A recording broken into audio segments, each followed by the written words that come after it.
சொல்றோம், உனக்கு கடபார நீச்சல் தெரியுமான்னு. இப்ப நான் என்ன அர்த்தம்?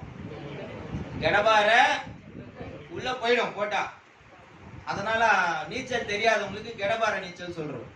ஸ்தோத்திரம். அப்போ இரும்பு என்ன பண்ணாது?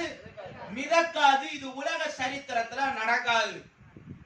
ஒருவேளை இரும்பை மிதக்க பண்ணுவதற்கு வேற எதனா செய்து பண்ணா பரவாயில்ல. போட்ட கட்டைய தூக்கி அடிச்சாங்களாம். என்ன நினைச்சிருக்கணும், நம்ம என்ன யோசிச்சிருக்கணும்னா, கட்டையை தூக்கி போட்டா கட்டை தான் மிதக்கணும். ஆனா கட்டை முங்கிருச்சு, இரும்பு மிதக்குது. கரங்களை உயர்த்தி கத்திர ஸ்தோத்திரம் பண்ணுங்க.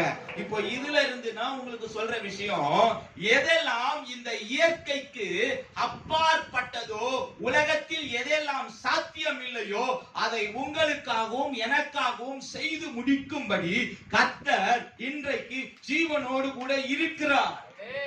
சத்தமா? அல்லேலூயா.